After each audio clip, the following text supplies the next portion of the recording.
And again, as we become that child of God, it's not according to genealogy. It's not a natural thing. It's not because of parents or anything like that. It's because of God. It's because His Spirit coming into our spirit, giving us life. And then as we have that life, now we begin to grow. And, there's things like the fruit of the Spirit that'll come in our lives: love, joy, peace, goodness, kindness, all these things that come in our lives. The way they grow is by having that light of Jesus, the light of man, the life that is there, radiating on us and in our lives, and that spiritual seed that comes into us as God's Spirit gives us life. We grow just like a plant, and we produce fruit in our lives. One of the ways you'll know that you have a relationship with God as time goes by, and as you are walking in the Word, you will start to see love, joy, peace, kindness, goodness, the fruit of the Spirit growing in your life and in the lives of those around you, as you're able to touch other people with love and joy and peace and all those things.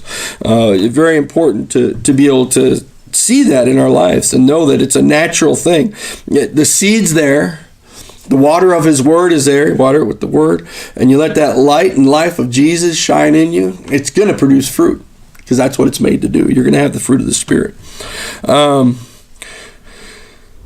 Verse 14, the Word became flesh and made His dwelling among us. We have seen His glory, the glory of the one and only, who came from the Father, full of grace and truth. John testifies concerning Him. He cries out, saying, this was He of whom I said, He who comes after me surpassed me, because He was before me.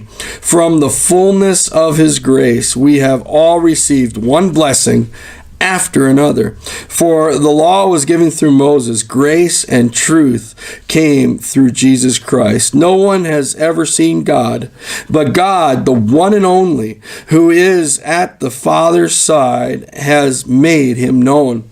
The closest you had was Moses kind of seeing an aftershadowing of God, and he glowed so bright that the Israelites said, cover your face. And it was just after God passed by, He let him kind of see a trail end of His glory, and He was shining. His whole body was shining. That's the closest anybody came to seeing God. No one's seen God. But we've seen here in the New International, it says the one and only. King James might say only begotten. That's usually the way they translate that. Another way to translate that from the Greek is God, the most unique one. The word there is just like so unique, it's really hard to describe. That's who God is. That's who Jesus is, the one and only. We read it only begotten in King James, one and only in some of the translations. Here He is, the Word of God dwelling among us. God made flesh, Emmanuel, just so different from anything else we've ever seen. And Moses, who they really looked up to. You think about even when they persecuted the early church, they'd say, well, they're going against the law of Moses. They're going against Moses. Moses was the one. They put him up there almost like God.